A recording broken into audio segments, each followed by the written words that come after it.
Kepada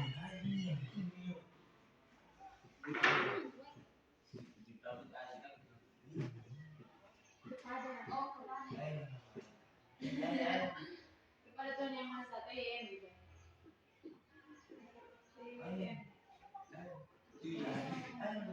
Yang kelima, aktif dan saling menghargai pendapat teman. Apa tadi? Saling menghargai. Oke, keyakinan jelasnya saling menghargai ya. Menggunakan bahasa Indonesia yang baik. Apa ini? Jiwa nasionalis ya. Kalau kalian menggunakan bahasa Indonesia, berarti kalian menghargai budaya jadi nasionalis ya. Oke, peserta didik mempersiapkan diri sebelum pelajaran dan memiliki kelengkapan. Berarti apa ya pesan dari yang pertama? Berarti tanggung jawab dengan diri sendiri ya, bahwa kau harus mempersiapkan diri sebelum dan memiliki semua kelengkapan. Jadi tidak ada lagi yang pinjam berpoin lah, pinjam buku lah, cari inilah. Ya. Yang terakhir, saling menghormati. Oke, jadi ini adalah kesepakatan kelas ya. Kesepakatan kelasnya ada di sana. Keyakinan kelasnya jelas. Jadi nilai-nilai apa yang terkandung di dalam ini, engkau harus bertanggung jawab atas nilai-nilai yang ada di sini. Bisa ya? Bisa semua ya? Itu itu engkau tidak masuk di dalam nilai yang keberapa, guys? Yang kau lakukan itu engkau tidak masuk di dalam keyakinan kelas yang nomor berapa? Kan engkau sudah mencatat matematika di situ. Nah, engkau tidak bertanggung jawab pada nilai yang mana? Saling menghormati atau saling menghargai. Dan ingat bahwa nomor 7 adalah mempersiapkan diri sebelum pelajaran. Berarti segala tugas-tugas itu sudah dikerjakan di rumah tangga, bukan datang baru terjadi di sekolah. Contohnya seperti itu ya, yang di garis kelas. Jadi ini kita sudah buat kesepakatan dan hasilnya untuk kita sendiri. Saya harap anak-anak wali saya 12 multimedia bisa menjalankan semua ini dan bertanggung jawab sendiri ya. Oke?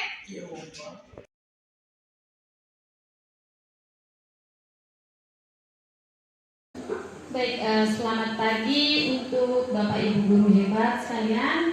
Selamat pagi untuk kita semua. Salam dan bahagia. Assalamualaikum warahmatullahi wabarakatuh. Shalom, damai sejahtera, Om Swastiastu, Namo Buddhaya, salam kebajikan, rahayu untuk kita semua.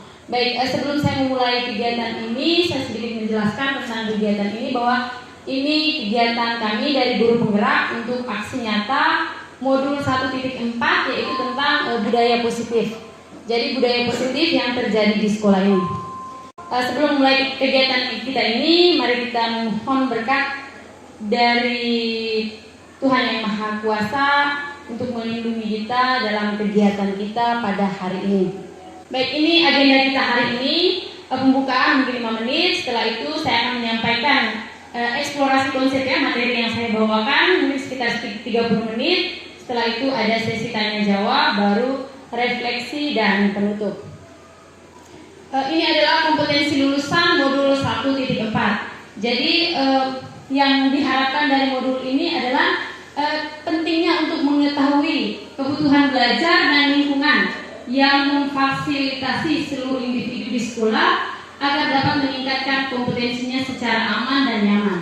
Yang kedua, menggerakkan komunitas sekolah untuk bersama-sama mengembangkan dan mewujudkan visi sekolah yang berpihak pada murid dan berlandaskan pada nilai-nilai kebajikan universal.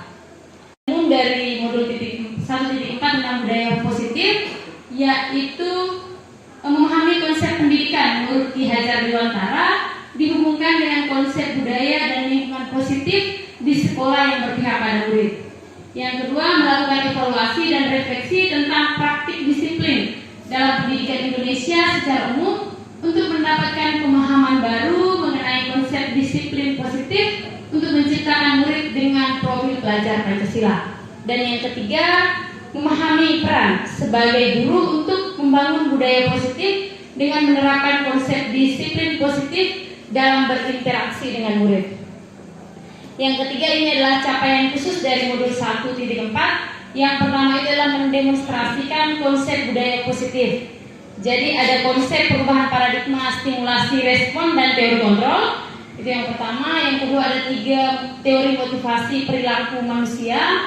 Ada motivasi internal dan eksternal, ada keyakinan kelas, hukuman dan penghargaan, 5 kebutuhan dasar manusia, 5 posisi kontrol guru, dan segitiga restitusi. Itu yang saya kasih warna yang akan kita bahas pada hari ini.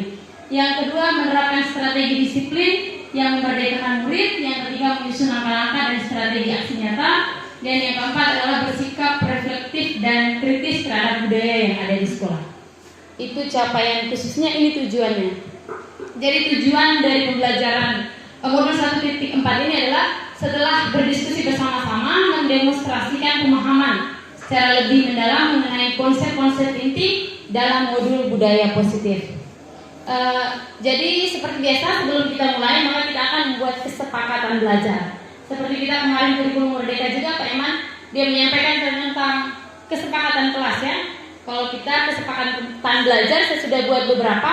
Kalau ada masukan saya tambahkan, kalau cukup kasih. Saya bacakan ya. Yang pertama, seluruh peserta memiliki kesempatan untuk berpendapat. Yang kedua, berpikir terbuka dan saling menghargai. Yang ketiga, jika ada satu pembicara maka peserta lain mendengarkan. Yang keempat, berpendapat setelah dipersilakan. Yang kedua, pemberian hukuman dengan hal positif seperti membaca atau membersihkan halaman sekolah dapat meningkatkan disiplin anak. Jawabannya cukup setuju atau tidak setuju? Oke, Oma setuju. Ibu Sinta. Oma tidak setuju. Oke, baik, terima kasih. Yang ketiga, memberikan penghargaan dapat meningkatkan motivasi belajar anak. Oke, setuju memberikan. Nanti kita lihat ya dari kita punya pertanyaan pemantik ini ada penjelasan lanjutan bahwa yang kita setuju itu apa, yang tidak kita setuju itu seperti apa. Baik, saya lanjut. Ini ada 6 topik yang akan saya bahas hari ini ya. Jadi saya minta waktu ini setengah jam ya. 6 topik. Yang pertama ada disiplin positif, yang kedua ada nilai-nilai kebajikan universal. Itu yang pertama. Yang kedua teori motivasi, hukuman dan penghargaan serta restitusi.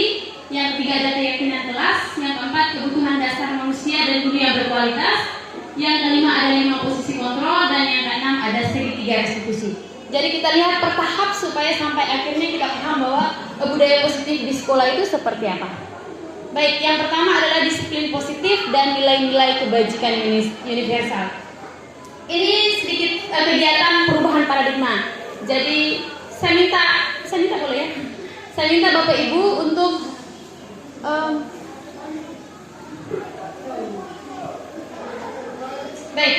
ini ada kegiatan kecil Bapak Ibu bisa lakukan sendiri, yaitu kegiatan kepalan tangan.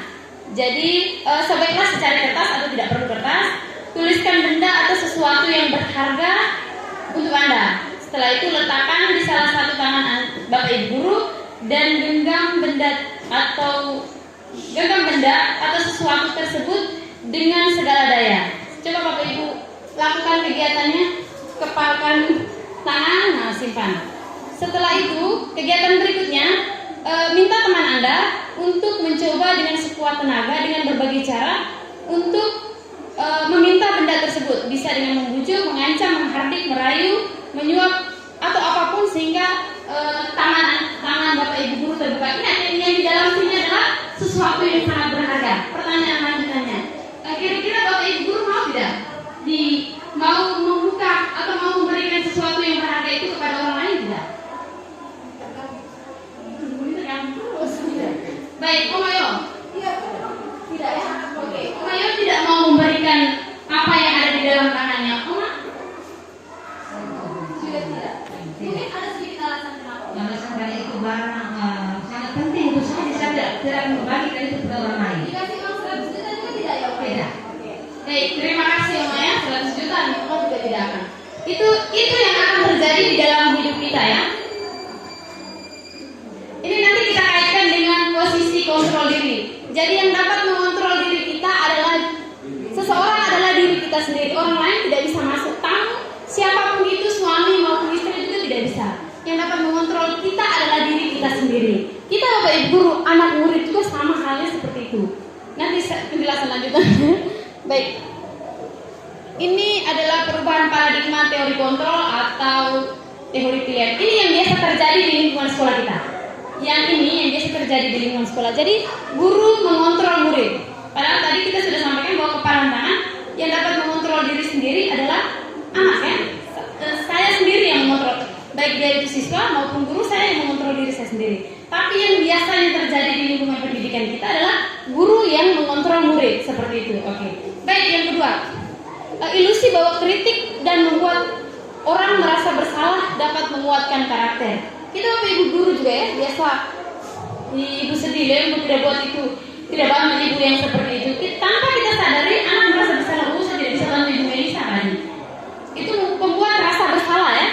Baik, yang berikut, bahwa semua penguatan positif, efektif dan bermanfaat. Itu menurut kita.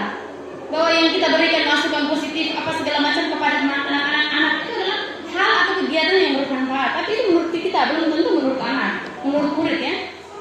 Dan ketiga, bahwa orang dewasa memiliki hak untuk memaksa.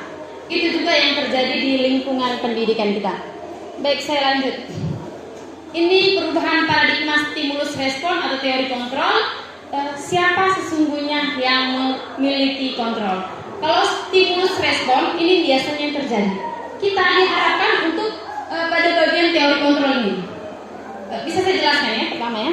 Jadi kita mencoba mengubah orang agar pandangan mereka sama dengan kita. Kita biasanya seperti itu ya. Kalau saya berpikir seperti ini bahwa teman saya atau tetangga saya harus punya pikiran sama seperti saya. Itu menurut kita yang biasanya terjadi. Tapi di sini teori kontrol dia meminta bahwa kita harus atau kita setidaknya berusaha memahami pandangan orang lain tentang dunia. Jadi yang kita pikirkan tidak selamanya itu benar. Orang lain juga punya pemikiran yang lain dari kita ini, yang harus bagaimana caranya untuk mempunyai pandangan bahwa orang lain juga memiliki dunianya. Baik, itu yang pertama. Yang kedua, perilaku buruk dilihat sebagai suatu kesalahan. Biasanya seperti itu ya. Saya datang terlambat ini, setiap hari datang terlambat. Itu perilaku buruk ya, menurut teman-teman guru atau bapak ibu guru yang lain. Tapi di teori kontrol itu dia diminta semua perilaku memiliki tujuan. Coba kita cek dulu kebutuhan dasar apa, kenapa Melisa tiap hari datang terlambat. Itu yang kedua. Yang ketiga, orang lain bisa mengontrol saya. Orang lain bisa mengontrol saya, padahal seharusnya hanya saya yang bisa mengontrol diri saya sendiri. Yang ketiga, yang keempat, saya bisa mengontrol orang lain. Tidak ya, Anda tidak bisa mengontrol orang lain. Yang keempat, pemaksaan ada pada saat bujukan gagal. Kita biasa begitu ya, kalau sudah dibujuk dirayu anak tidak mau. Metode terakhir adalah pemaksaan. Yang diminta di sini adalah kolaborasi dan konsensus, menciptakan pilihan-pilihan baru. Jadi tidak selamanya harus pakai pemaksaan. Ada pilihan baru, mungkin anak maunya begini, kita mau seperti itu. Dan yang terakhir adalah model berpikir menang kalah. Biasanya guru yang menang, anaknya kalah ya. Tapi di sini diminta untuk berpikir menang-menang. Itu terkait dengan teori kontrol. Baik, ini mungkin ada ringkasan materi. Sebelum saya masuk ke materi lebih lanjut, ini ada ringkasan materi. Saya jelaskan dulu. Ini disiplin positif teori kontrol yang dikembangkan oleh Dr. William Glasser. Jadi yang pertama, Anda tidak bisa mengontrol orang lain, hanya Anda yang bisa mengontrol diri sendiri. Itu sudah tadi ya, dengan contoh kepalan tangan tadi. Makna disiplin belajar kontrol diri dengan menggali potensi kita agar tercapai tujuan mulia, yaitu sesuatu menjadi seseorang yang kita inginkan berdasarkan nilai-nilai yang kita hargai. Itu yang pertama. Yang kedua, semua perilaku memiliki tujuan. Yang di sini nanti ada teori motivasi, itu untuk menghindari hukuman, untuk mendapatkan imbalan, untuk menghargai diri sendiri, ada nilai-nilai kebajikan universal dan keyakinan kelas. Oke, yang ketiga, model berpikir menang-menang, kolaborasi dan konsensus, menciptakan pilihan-pilihan baru. Jadi ada 5 posisi kontrol yang juga sudah dijelaskan Pak Iman waktu kita kegiatan kurikulum merdeka.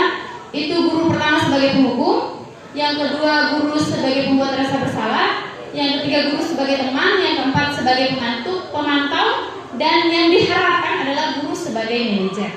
Oke, ada kegiatan segitiga restitusi juga, itu menstabilkan identitas, validasi kebutuhan, dan menanyakan keyakinan. Dan yang berikutnya ada realitas atau kebutuhan. Jadi kebutuhan kita berbeda-beda ya. Kita berusaha memahami pandangan orang lain tentang dunia. Setiap orang memiliki gambaran yang berbeda-beda. Jadi ada 5 kebutuhan dasar manusia. Yang pertama bertahan hidup, yang kedua penguasaan, kasih sayang dan rasa diterima, kesenangan dan kebebasan. Nanti saya jelaskan satu persatu tentang ini ya. Duduk yang manis ya. Baik, ini makna kata disiplin. Jadi kata disiplin ini yang artinya belajar dikembangkan oleh murid-muridnya Socrates dan Plato. Jadi disiplin menurut pandangan kita adalah sesuatu yang dilakukan seseorang pada orang lain untuk mendapatkan kepatuhan. Itu menurut kita ya. Setelah itu disiplin kecenderungan umum bahwa menghubungkan kata disiplin dengan ketidaknyamanan, bukan dengan apa yang kita hargai atau pencapaian suatu tujuan yang mulia. Baik, ini adalah nilai-nilai kebajikan yang diharapkan. Nilai-nilai kebajikan universal yang diharapkan yang ada di dalam diri peserta didik kita. Jadi nilai-nilai kebajikan itu sifat-sifat positif manusia yang mempunyai tujuan mulia. Jadi nilai-nilai kebajikan yang diharapkan itu adalah profil pelajar Pancasila. 6 dimensi profil pelajar Pancasila itu yang diharapkan ditanamkan di dalam diri peserta didik kita, yaitu beriman dan bertakwa kepada Tuhan Yang Maha Esa serta berakhlak mulia, mandiri, bernalar kritis, berkebinekaan global, bergotong royong dan kreatif. Kalau yang bagian ini Oma ada lagunya Oma ya. Nanti baru kita lanjut dengan lagunya Oma. Baik, itu yang pertama tadi ya. Sekarang kita masuk ke eksplorasi konsep yang kedua. Teori motivasi, hukuman, penghargaan dan restitusi. Yang pertama, kita mulai dari teori motivasi perilaku manusia. Jadi untuk teori motivasi ini ada 2, yaitu motivasi eksternal, yaitu motivasi yang berada dari luar diri, dan motivasi internal. Ini yang diharapkan. Yang diharapkan adalah motivasi internal. Tapi saya jelaskan dulu tentang motivasi eksternal ya, yaitu untuk menghindari ketidaknyamanan atau hukuman. Ini biasanya datang dari luar. Biasanya pertanyaan yang muncul adalah apa yang terjadi apabila saya tidak melakukannya. Jadi ini hanya untuk menghindari ketidaknyamanan. Contohnya anak datang terlambat, disuruh berlutut. Supaya saya tidak berlutut, maka saya jangan datang terlambat. Itu faktornya dari luar. Jadi ketika pada suatu saat nanti tidak lagi diberikan hukuman, otomatis anak datang terlambat lagi. Itu motivasinya dari luar. Yang kedua, motivasi yang eksternal yang kedua ya, untuk mendapatkan imbalan dari orang lain. Ini untuk mendapatkan imbalan atau mendapatkan penghargaan. Saya belajar berarti nanti saya dapat imbalan dari guru agama misalnya. Nanti guru agama kasih saya penghargaan apa seperti itu. Karena dia pengasih penghargaan, saya belajar. Jadi pada saatnya nanti ketika Oma sudah tidak ada dan Oma tidak memberikan saya penghargaan, saya tidak mau belajar lagi karena saya sudah tidak dapat apa-apa. Itu motivasi eksternal. Baik, yang diharapkan di sini adalah motivasi internal. Ini adalah tujuan dari disiplin positif ya, dari dalam sebelum kita melanjutkan yang lain. Jadi untuk menghargai diri sendiri, saya akan menjadi orang yang seperti apa bila saya melakukannya. Jadi misalnya saya datang pagi, saya tidak boleh terlambat. Berarti di dalam diri saya tanamkan bahwa saya harus tanggung jawab ya, disiplin waktu. Dan itu akan berlaku untuk selama-lamanya karena itu berasal dari diri saya, bukan dari orang lain. Itu yang diharapkan ya untuk teori motivasi ini. Ini Bapak pendidikan kita ya, menurut Ki Hajar Dewantara. Jadi kami di Guru Penggerak itu pada modul 1.1 itu kami mengkaji tentang pemahaman dari filosofi dari Ki Hajar Dewantara ini. Dia menyampaikan di sini bahwa merdeka itu artinya tidak hanya terlepas dari perintah, akan tetapi juga cakap buat memerintah diri sendiri. Ini yang diharapkan dari motivasi internal tadi ya. Baik, yang berikut. Yang berikut adalah yang kedua ya, dihukum oleh penghargaan. Jadi bahwa penghargaan itu berlaku sama dengan hukuman. Kalau hukuman berarti fisik ya, sedangkan penghargaan itu diberikan secara baik-baik. Tapi di sini dia menjelaskan bahwa penghargaan berlaku sama dengan hukuman. Dalam diri meminta untuk membujuk seseorang melakukan sesuatu untuk memenuhi suatu tujuan tertentu. Dari orang lain yang meminta atau membujuk, dari orang lain meminta atau membujuk. Dorongan eksternal akan ada faktor ketergantungannya. Ada beberapa faktor dari pemberian penghargaan ini. Yang pertama, pengaruh jangka panjang dan pengaruh jangka pendek. Jadi dihukum dengan anak, dihukum dengan kita selalu memberikan penghargaan ya, tapi tanpa kita sadari kita sedang menghukum anak. Jangka pendek misalnya saat les nanti ulangan nilai besar edukasi, itu jangka pendek. Jangka panjang mungkin nanti pada saat selesai tahun ajaran juara 1 mungkin dapat penghargaan dari sekolah seperti itu. Itu tanpa kita sadari kita sedang menghukum anak ya. Yang berikut, yang kedua, penghargaan menghukum. Yang ketiga, penghargaan mengurangi ketepatan. Yang keempat, penghargaan tidak efektif. Penghargaan merusak hubungan. Penghargaan menurunkan kualitas. Penghargaan mematikan kreativitas. Dan penghargaan mengurangi motivasi intrinsik. Kenapa dikatakan seperti ini? Karena jika pada saatnya nanti anak, tidak murid ya, siswa atau peserta didik tidak diberikan penghargaan lagi, maka otomatis tidak ada kemauan dari dalam dirinya untuk belajar. Dia melakukan sesuatu karena atas dasar penghargaan. Jadi ketika dia tidak diberikan penghargaan, dia tidak melakukan lagi. Tidak ada, ini dari luar. Ini motivasi eksternal tadi. Ini yang diharapkan ya, bentuk program kebajikan atau apresiasi. Jadi dalam memberikan apresiasi harus ada pengakuan secara khusus, pengakuan secara pribadi, pengakuan semua murid. Kalau kita memberikan di dalam kelas berarti semua murid secara bergantian, pengakuan secara konsisten, dan kita fokus pada proses. Ini contoh pengakuan. Pengakuan apresiasi kebajikan. Contohnya ya, kemarin saya perhatikan rasa empatimu besar sekali pada saat menolong murid baru di kelas kita. Ini nilai kebajikan yang di sini adalah empati. Yang kedua, saya menghargai. Ini kita sebagai guru ya. Kemarin saya perhatikan, atau saya menghargai kepedulianmu pada saat kamu membantu teman-temanmu di tugas kelompokmu. Berarti ada nilai kepeduliannya, nilai kebajikannya. Nilai-nilai kebajikan ini yang ada di profil pelajar Pancasila tadi. Terima kasih untuk rasa tanggung jawabmu pada saat kamu memungut kertas-kertas yang berserakan di lantai. Ini nilai kebajikannya, tanggung jawab. Jadi nilai-nilai ini yang diharapkan penting ditanamkan di dalam diri peserta didik kita. Mungkin saya terlalu banyak. Ada ini sedikit tindakan guru. Saya harap Bapak Ibu bisa jawab ya. Mungkin dari penjelasan saya tadi kita jawab di kolom yang sebelah ya. Baik, yang pertama, ini tugas perbedaan antara hukuman dan konsekuensi. Jadi kita juga harus bisa membedakan antara hukuman dan konsekuensi. Yang pertama, mencatat 100 kali di dalam, biasanya kita buat ya, mencatat 100 kali di dalam buku kalimat. Saya tidak terlambat lagi karena terlambat ke sekolah. Nah, ini termasuk hukuman atau konsekuensi menurut Bapak Ibu? Oke, hukuman. Yang kedua, lari mengelilingi lapangan basket 2 kali karena terlambat hadir di sekolah. Termasuk dalam hukuman. Oke, yang ketiga, murid diminta untuk push up 15 kali karena tidak menggunakan masker ke sekolah. Hukuman. Oke, yang keempat, mengganti kertas tugas teman yang telah dicoret-coret. Ini konsekuensi ya. Oke. Berikut. Membersihkan tumpahan air di meja tulis karena tersenggol pada saat belajar. Ini konsekuensi. Oke. Murid disuruh untuk tidak mengenakan sepatu sehari di sekolah karena tidak mengenakan sepatu hitam. Hukuman. Oke. Yang terakhir, lalu mengelilingi lapangan basket 2 kali karena terlambat 10 menit untuk pelajaran PJOK. Kalau pelajaran PJOK lebih ke konsekuensi ya. Oke, baik. Dan terima kasih Bapak Ibu Guru, jawabanmu tepat sekali, sudah ada di kolom sebelahnya. Jadi tidak perlu lagi ya, sudah ada di sana dan pastinya sesuai. Baik, saya lanjut.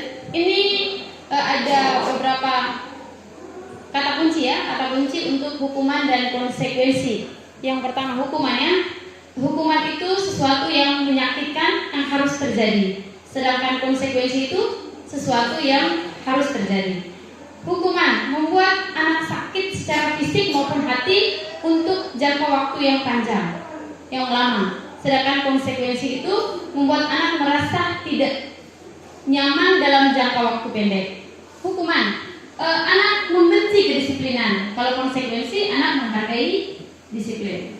Yang hukuman itu dia bersifat paksaan, sedangkan konsekuensi dia stimulus dan tanggapan. Jadi ada kejadian, ada respon. Yang ketiga, yang berikut, sedangkan konsekuensi mendorong anak agar mudah menyesuaikan diri. Hukuman konsep diri yang buruk, sedangkan konsekuensi konsep diri yang baik. Hukuman anak belajar untuk menyembunyikan kesalahan, sedangkan konsekuensi anak belajar untuk mematuhi peraturan. Dan yang terakhir, hukuman marah, merasa bersalah, dipermalukan, merasa tidak dihargai, sedangkan konsekuensi kehilangan hak, dibuat tidak nyaman, diasingkan untuk sementara waktu. Itu jadi kita harus bisa membedakan antara hukuman dan konsekuensi ya.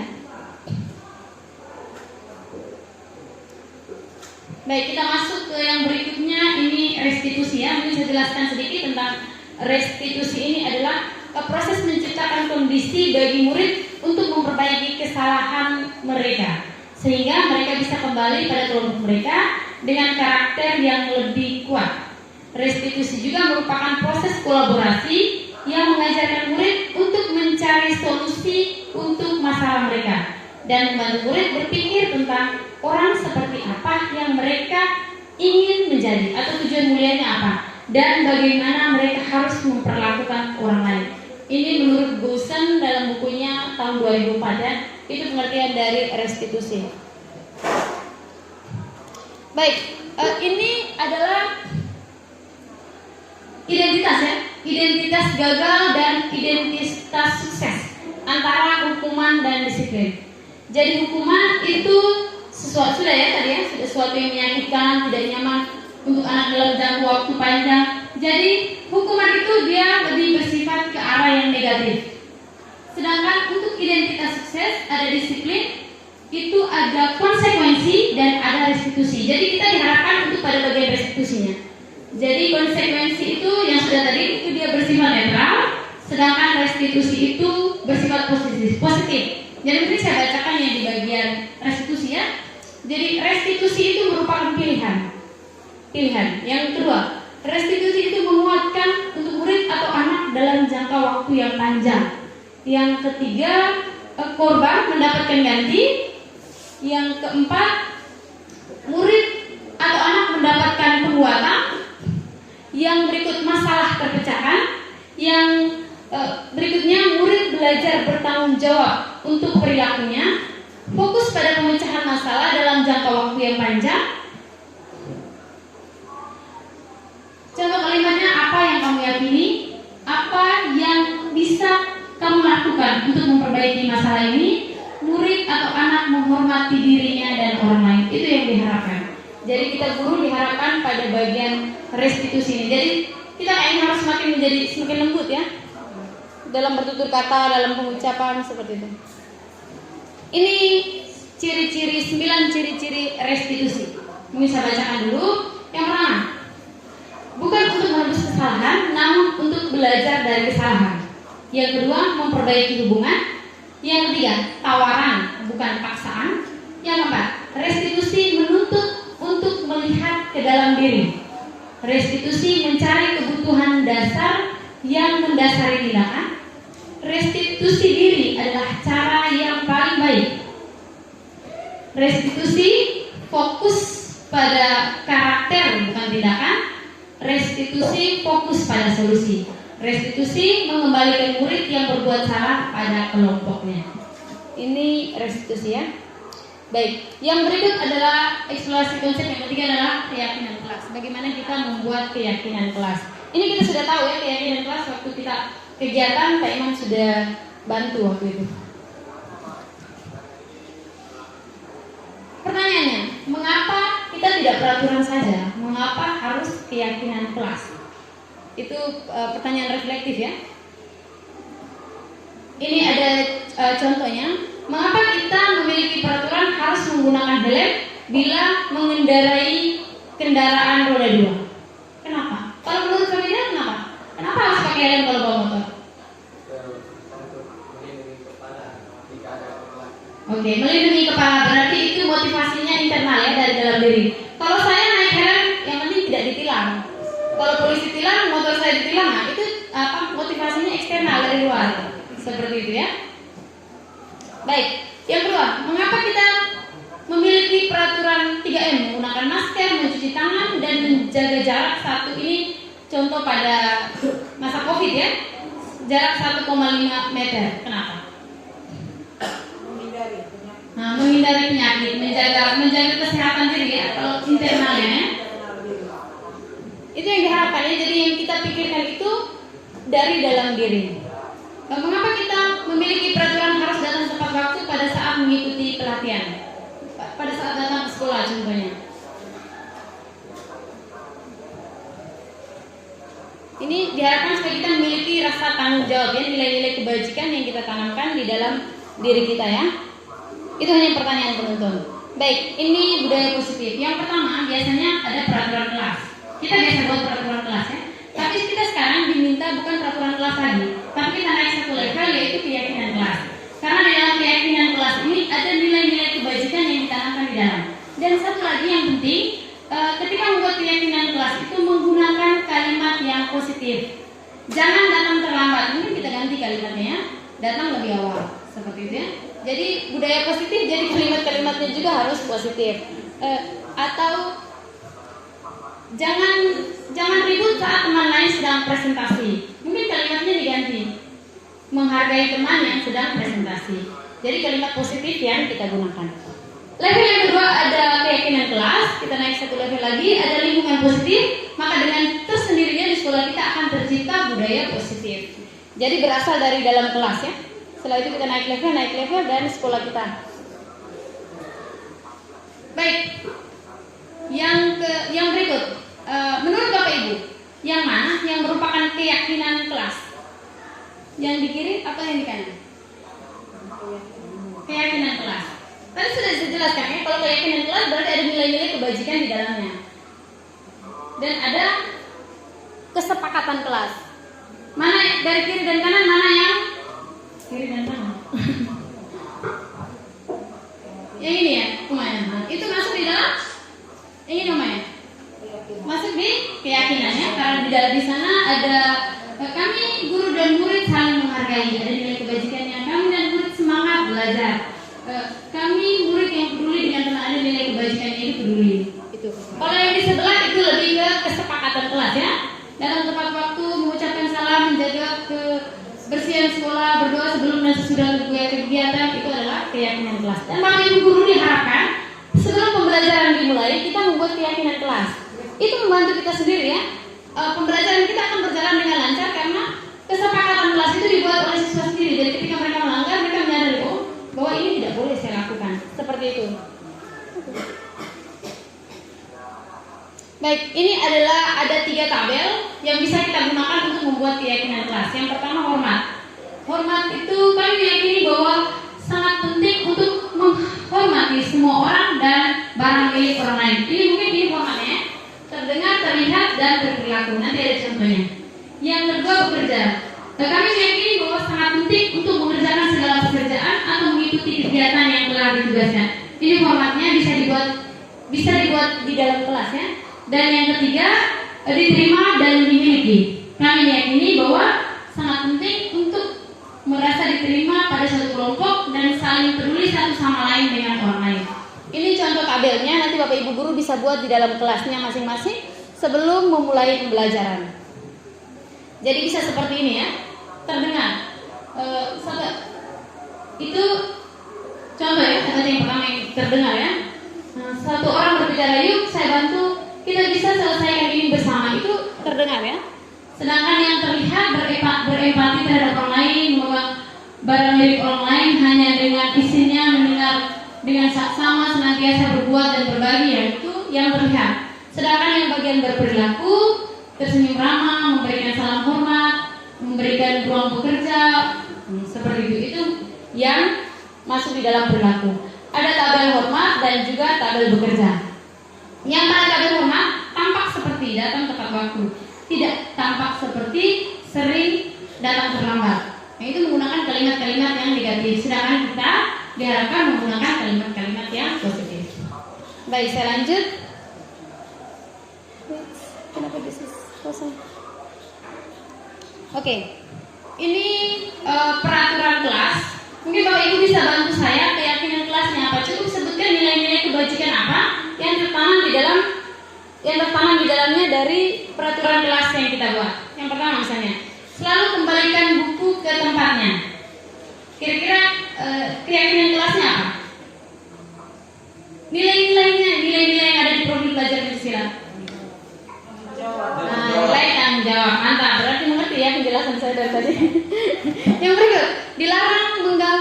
lain? Disiplin, oke. Hadir di sekolah 15 menit sebelum pembelajaran dimulai. Disiplin, oke. Dilarang melakukan kekerasan. Menghargai, ya, menghargai gitu. Peduli. Dilarang menggunakan narkoba. Tanggung jawab ya. Bergantian atau menunggu giliran.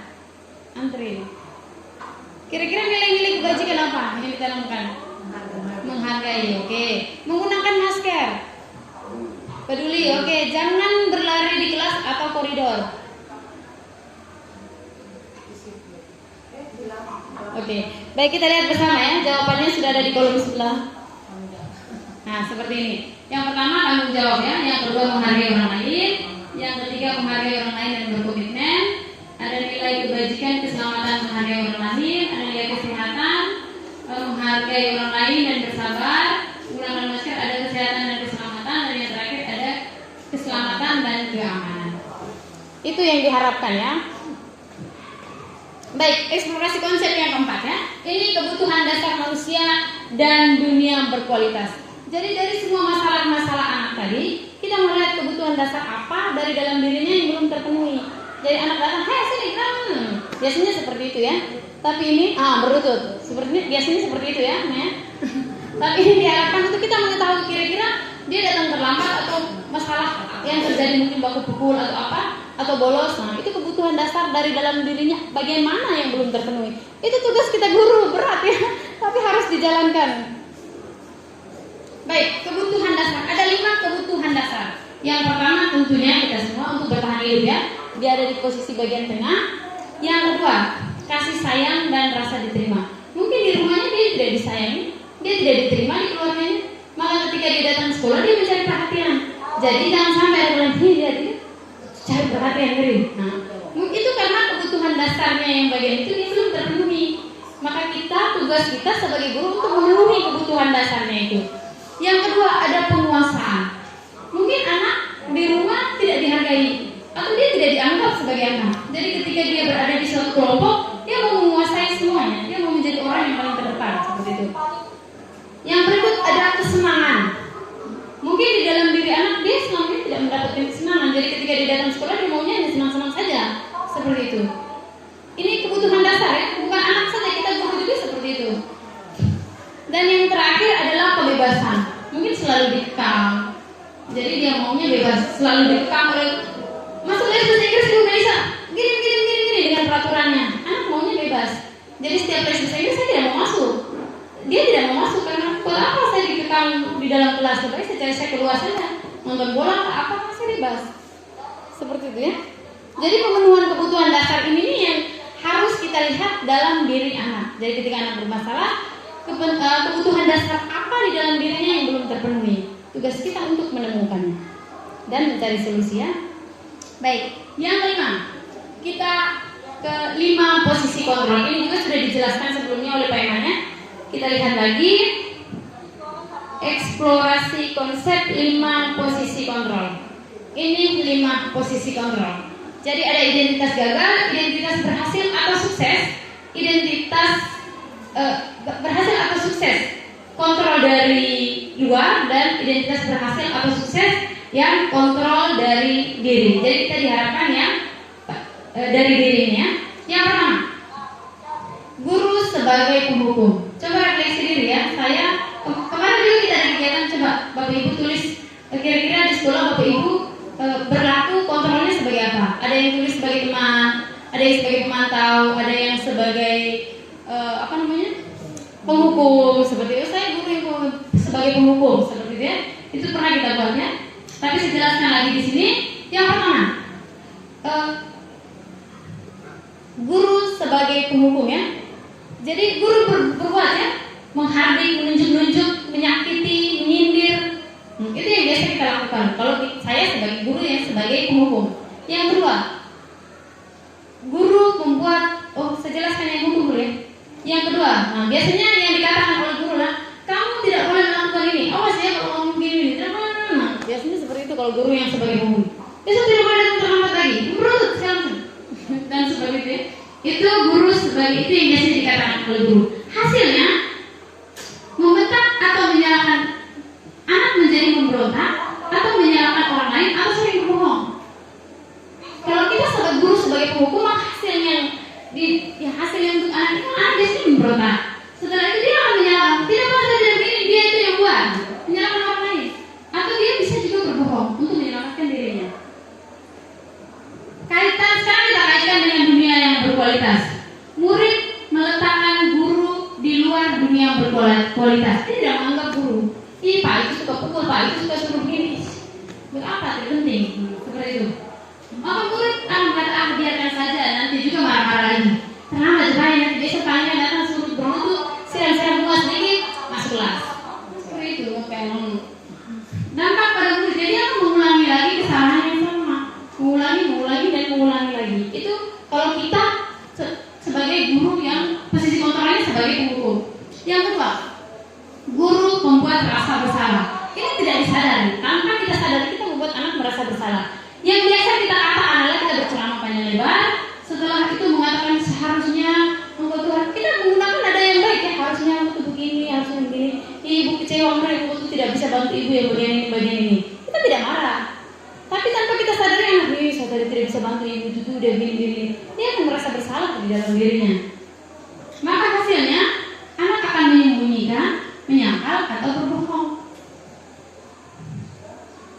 Yang berikut, sekarang kita kaitkan dengan dunia berkualitas. Murid meletakkan guru di dalam dunia berkualitas. Dia menghargai guru ya. Oh ya, guru begini seperti itu. Tapi murid akan berkata, maafkan saya ya setelah melakukan kesalahan. Maka dampaknya pada murid adalah dia akan merasa rendah diri, dia tidak percaya diri, dia merasa bersalah ya. Seperti itu. Baik, yang ketiga, ini identitas berhasil atau sukses kontrol dari luar, mengharapkan imbalan atau ketergantungan pada orang lain. Di sini posisi kontrol guru sebagai teman atau sebagai pemantau. Yang pertama kita bahas tentang sebagai teman. Biasa saya pribadi biasanya gurunya sebagai teman ya, membuat alasan untuk muridnya. Saya kan terlambat mas sudah jangan sampai ibu lihat. Biasanya seperti itu ya. Ayolah lakukan demi ibu. Guru akan berkata ayolah lakukan demi ibu. Masa kamu tidak mau?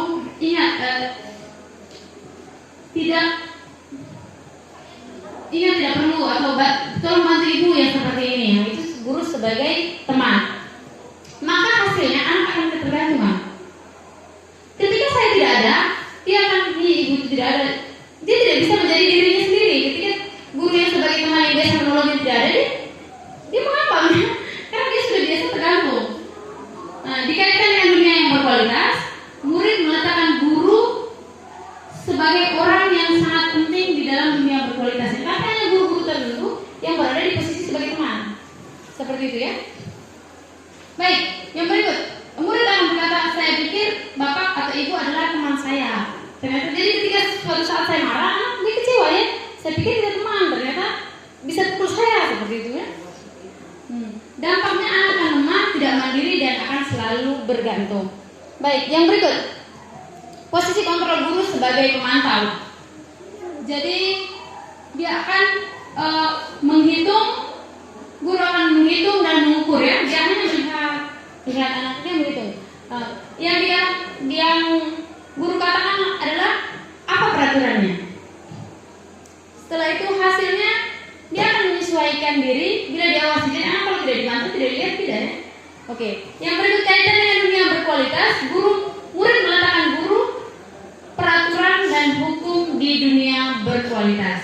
Murid akan berkata, berapa banyak bintang yang harus saya peroleh, berapa halaman yang harus saya tulis. Ini biasanya dia memantau, setelah itu dia memberikan penghargaan.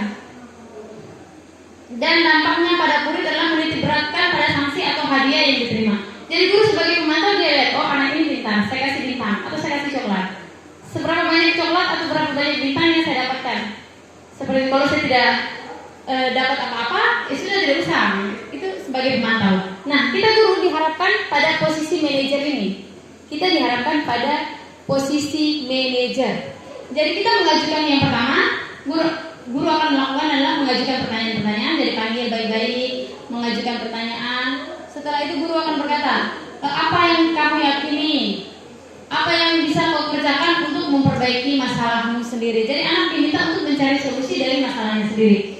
Setelah itu hasilnya akan menguatkan pribadi anak karena ini berasal dari dalam diri anak sendiri. Kaitan dengan dunia berkualitas, murid meletakkan dirinya sebagai individu yang positif dalam dunia berkualitas. Dan dampaknya pada murid adalah mengevaluasi diri, bagaimana cara memperbaiki diri. Itu adalah 5 posisi kontrol. Jadi tolong direfleksi, saya pada posisi kontrol yang mana? Sebagai penghukumkah, membuat rasa bersalahkah, sebagai temankah, pemantaukah? Dan kita diharapkan untuk berada pada posisi sebagai manajer. Ini adalah beberapa pertanyaan ya, mungkin kita bisa jawab ya. Nah, pernyataan-pernyataan, siapa yang mengatakan? Mungkin di kolom ini siapa mengatakan, Bapak Ibu bisa menjawab posisi kontrol yang mana? Bisa ya? Bisa bantu ya? Baik, yang pertama, saya kecewa sekali dengan kamu. Kira-kira ada di posisi kontrol yang mana? Guru sebagai? Saya kecewa dengan kamu. Guru berada di?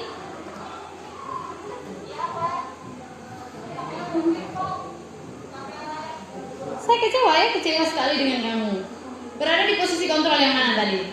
Sebagai temankah? Oke, saya dulu. Sebagai temankah? Sebagai manajerkah? Sebagai pemantaukah? Saya kecewa sekali dengan kamu. Kalimatnya biasa.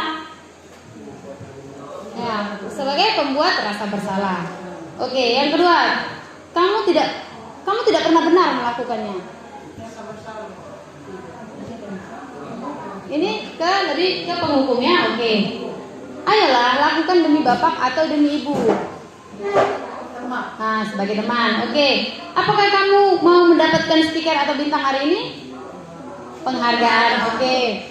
Bagaimana kamu bisa menyelesaikan masalah ini? Bagaimana kamu bisa menyelesaikan masalah ini? Nah, manajer ini yang diharapkannya anak mencari solusi dari masalahnya sendiri. Dan yang terakhir adalah kamu selalu yang paling terakhir.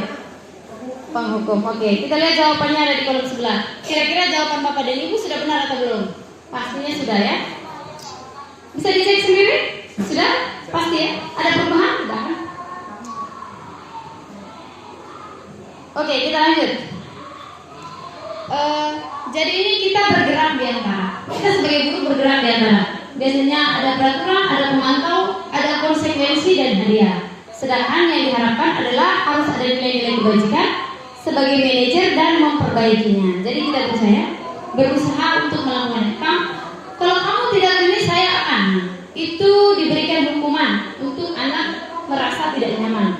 Sedangkan yang kita harapkan adalah apa yang kamu yakini, bagaimana memperbaiki masalah ini. Nah, ini adalah posisi manajer ya, memperbaiki, mendapatkan apa yang dibutuhkan. Anak mencari solusi dari masalahnya sendiri. Itu sebagai posisi manajer. Ini eksplorasi konsep yang terakhir ya. Jadi saya sudah sampaikan ada 6, ini yang terakhir. Ini namanya segitiga restitusi. Ini langkah-langkah bagaimana menyelesaikan segala masalah yang sudah kita bahas dari awal tadi. Ada prosesnya. Ini ada segitiga restitusi. Yang paling pertama itu adalah di bagian bawah. Namanya menstabilkan identitas. Jadi kamu biasanya kalimat yang kita ucapkan di sini adalah kamu orang. Setiap orang pasti pernah melakukan kesalahan. Kamu bukan satu-satunya yang pernah melakukan ini. Jadi contohnya anak dalam masalah ya. Ketika kita mengatakan kamu, kalau kita lebih kejam, kita lebih tajam atau kita lebih wah daripada anak tidak mau mendengarkan kita. Jadi kita stabilkan dulu keadaannya, psikologinya lebih tepatnya itu. Ya, jadi kita stabilkan dulu keadaannya. Kamu kenapa? Setiap orang pasti melakukan kesalahan seperti itu. Kita stabilkan dulu keadaannya, kita normalkan dulu. Itu pada bagian yang pertama ya. Jadi tidak datang langsung marah-marah gitu. Setelah itu ada bagian kedua yaitu validasi kebutuhan. Kita cari kebutuhan dasar yang sudah kita bahas tadi, 5 kebutuhan dasar. Kebutuhan dasar dia yang bagian mana yang belum terpenuhi. Kamu punya contoh kalimatnya ya. Kamu tentu punya alasan mengapa melakukan ini. Atau adakah cara yang lebih efektif untuk mendapatkan apa yang kamu butuhkan? Nah, itu kita menemukan kebutuhan dasarnya. Baru yang ketiga, yang terakhir adalah menanyakan keyakinan. Nilai-nilai apa yang telah kita sepakati? Setelah itu kamu ingin menjadi orang yang seperti apa? Jadi anak, dari masalah yang dia buat, dia akan menggali sendiri. Saya belum menghargai, saya belum pada bagian nilai-nilai kebajikan ini, saya belum bisa menghargai teman saya, atau saya belum bisa menghargai bapak ibu guru saya. Jadi dia mencari sendiri solusi. Dengan begitu anak akan menjadi lebih tenang, dia tidak akan berbuat lagi kalau kita memperlakukannya seperti itu. Ini yang diharapkan ya, segitiga restitusi ya. Kalau Omong biasa buat yang ini. Kalau kami yang lain, yang guru-guru muda ini masih dalam tahap belajarnya. Mengaku dosa. Baik, mungkin saya jelaskan bagian menstabilkan identitas. Untuk membuat anak yang merasa gagal karena berbuat salah menjadi positif terhadap dirinya. Jadi kita stabilkan dulu, bukan kami juga biasa seperti itu, bukan aku sendiri yang melakukan seperti itu. Seperti itu ya kalimatnya. Nah, guru biasanya berkata begini, ini ada namanya. Berbuat salah itu hal yang manusiawi, atau tidak ada manusia yang sempurna, atau bapak ibu juga pernah berbuat salah, atau kita pasti bisa menyelesaikan permasalahan ini. Bapak ibu tidak tertarik untuk mencari tahu siapa yang benar, siapa yang salah. Bapak ibu lebih tertarik untuk menyelesaikan masalah ini. Setelah itu, kalau kamu menyalahkan dirimu sendiri terus-menerus, apakah kamu bersikap baik pada dirimu sendiri? Nah, ini yang kalimat yang kita ucapkan pada bagian menstabilkan identitas. Oke, itu yang pertama ya. Yang kedua, validasi kebutuhan. Jadi kita membantu murid mengenali kebutuhan dasar yang ingin dipenuhi ketika melakukan kesalahan itu. Jadi pada dasarnya setiap tindakan manusia memiliki tujuannya adalah untuk memenuhi kebutuhan dasarnya. Apakah itu penguasaan, kebebasan, kasih sayang dan rasa diterima, kesenangan atau bertahan hidup. Itu yang ini pada bagian validasi kebutuhannya. Dan guru biasanya berkata seperti ini. Maksudnya diharapkan untuk berkata seperti ini kepada anak. Kamu bisa saja akan melakukan hal yang lebih buruk, tapi kamu tidak melakukannya kan? Ini kita melihat kebutuhannya ya. Setelah itu kamu pasti punya alasan untuk melakukan hal ini. Atau apa yang penting bagi kamu? Kamu boleh tetap berusaha menjaga sikap itu, tapi tambahkan sikap lain yang baru. Maukah kamu belajar cara lain untuk mendapatkan yang kamu butuhkan tanpa harus memukul? Dan yang terakhir, apa kamu bisa melakukan dengan lebih baik besok? Itu adalah kalimat yang kita gunakan pada saat memvalidasi kebutuhan anak. Baik, ini yang terakhir ya, menanyakan keyakinan. Jadi anak melihat kesalahannya dihubungkan dengan norma sosial dan nilai-nilai yang mendasari manusia berinteraksi dengan orang lain. Biasanya guru berkata, apa nilai yang kita percaya di kelas atau di sekolah kita? Dari masalah anak tadi ya. Oke, nilai-nilai universal apa yang telah kita sepakati? Kelas yang ideal itu yang seperti apa? Atau kamu ingin menjadi anak yang seperti apa? Apa yang kamu rasakan ketika kamu melakukan itu? Kamu menjadi orang seperti apa? Ini yang disampaikan oleh guru supaya anak menemukan sendiri dari masalahnya itu hal apa yang harus diperbaiki dari dalam dirinya. Baik, ini ada intervensi, tapi saya rasa tidak perlu ya. Ini ada beberapa kalimat, saya berada di posisi yang mana? Saya berada di posisi sebagai penghukumkah, sebagai temankah, membuat rasa bersalahkah, atau saya berada di posisi manajer. Itu hanya intervensi diri, dan ini adalah refleksi ya. Hal baru apa yang saya dapatkan setelah mengetahui paradigma ini? Jadi perubahan apa yang akan saya lakukan? Perasaan apa yang muncul selama mengikuti sesi ini, khususnya mengenali makna disiplin dan motivasi intrinsik tadi. Dan yang ketiga, peran seperti apa yang telah saya lakukan sebelum mengikuti modul ini. Dan yang terakhir, saya akan menjadi orang yang seperti apa setelah mengikuti modul ini. Itu refleksi Bapak Ibu, dan diharapkan agar kita berada di posisi manajer dan bisa melakukan restitusi, segitiga restitusi. Itu saja, sekian dan terima kasih. Selamat pagi. Mungkin ada masukan, pertanyaan, kritikan, boleh silakan. Atau Bapak Ibu bisa merefleksi saya sekarang sedang berada di posisi yang mana, seperti itu. Itu saja, ada pertanyaan. Kalau tidak ada saya tutup ya. Saya harap Bapak Ibu tentang budaya positif ini. Ini untuk membangun sekolah kita ke arah yang lebih baik. Itu saja, terima kasih. Selamat pagi. Sampai jumpa.